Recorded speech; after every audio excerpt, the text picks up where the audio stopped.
자, 이번엔 글로벌 특파원 리포트 시간입니다. 한국경제신문 정인설 워싱턴 특파원 연결돼 있습니다. 안녕하십니까? 자, 지금 트럼프 대선론이 공고화되면서 다양한 의견들이 나오고 있습니다. 트럼프 트레이드, 트럼프 부스트, 트럼프 랠리. 자, 여기에 방금 전 트럼프 후보가 또 입장을 밝혔는데, 자, 지금 모든 국가 수입품에 10% 관세를 부과할 거라고 밝혔고요. 중국산에는 60%에서 100% 의사를 공개하기도 했습니다. 자, 관련해서 현지에서는 어떤 분위기 전해지고 있는지 밝혀주시죠. 네, 일단 금리나 시간표, 시장에서 예상하는 금리 인하는 9월 정도로 예상을 하고 있는데 트럼프가 이 발언을 했기 때문에 이 발언 곧 9월은 금리를 인하하지 말고 11월 대선이 끝나고 11월 대선 다음 날이 또 FOMC죠. 11월 6일, 7일인데 이때 금리 인하를 하더라도 해라 이런 차원에서 시장의 어떤 변수가 될 것 같고요. 증시는 계속해서 트럼프 랠리, 트럼프 트레이드가 계속 이어지고 있습니다. 간밤에 끝난 뉴욕 증시에선 미국 경기 연착륙에 대한 기대감도 확산한 게 또 큰 영향을 미쳤죠. 미국 동 16일 오전에 발표됐던 6월 소매 판매가 전월 대비 보합세였습니다. 0.4% 전월 대비 감소를 예상했는데 이보다 더 높게 나온 거죠. 게다가 5월 소매 판매도 전월 대비 0.1% 증가였는데 이게 0.3% 증가로 상향 조정됐습니다. 소비가 예상보다 강한 흐름을 보이면서 경기에 대한 확신이 강해져서 다우지수는 또 사상 최고치를 경신했습니다. 빅테크 중심에서 스몰캡으로 증시 상승세가 확산이 되고 있죠. 트럼프 전 대통령은 피격 사건 이후 블룸버그와 처음 인터뷰를 했는데 대선 전까지 기준금리를 내리지 마라. 그리고 중국산에 60% 이상 관세를 매기겠다라는 얘기를 했습니다. 그러면서 트럼프 관련주들의 흐름은 시간이 지나면서 조금씩 엇갈리는 양상입니다. 소셜미디어 트루스 소셜의 모회사인 트럼프 미디어 테크놀로지 그룹은 15일엔 30% 이상 올랐다가 오늘은 9% 이상 빠졌습니다. 트럼프 미디어와 제휴한 비디오 플랫폼 럼블도 전날 20% 이상 상승했다가 이날은 약보합세를 기록했습니다. 일론 머스크 CEO가 트럼프 전 대통령 지지를 선언하면서 테슬라는 어제 이어서 이날도 1.55% 이상 상승했습니다.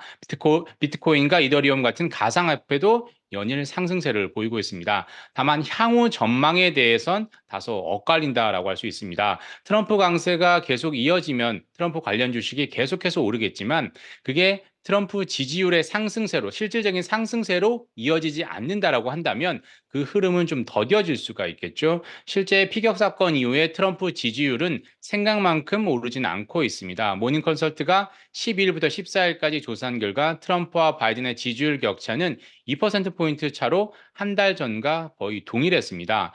지지율과 정치 자금 변화에 따라서 트럼프 대세론의 향방이 결정되고 그 기간이 결정될 거고요. 그에 따라서 증시도 단기적인 방향을 결정될 것으로 전망하고 있습니다.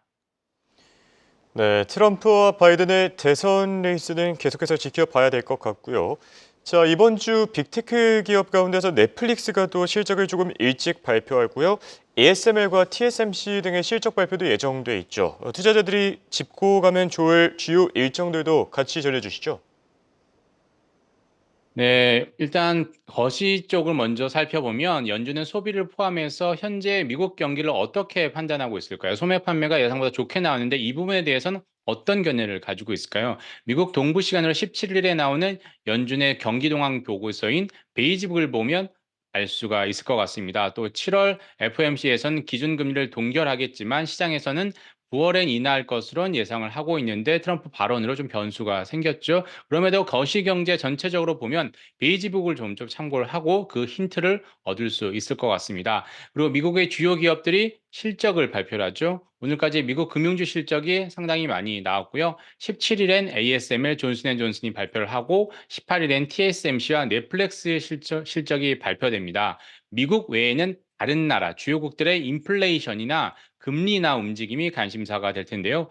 우선 유럽중앙은행은 18일에 통화정책회의를 엽니다. 이미 지난달에 금리를 인하해서 이번 달엔 동결할 가능성이 크죠. 대신 라가르드 ECB 총재가 기자간담회에서 9월에 금리를 추가 인하할 수 있다는 힌트를 줄지가 관전 포인트가 될 전망입니다. 영국도 금리 인하 대열에 합류할 수 있을지가 또 관심사인데요. 영국은 팬데믹 이후 첫 금리 인하 시점을 8월로 시장에서는 예상을 하고 있습니다. 17일에 발표할 영국의 6월 근원 CPI가 그리고 서비스 인플레가 어떻게 나올지가 상당한 관심사가 될 것 같습니다. 지금까지 워싱턴에서 한국경제신문 정인설이었습니다.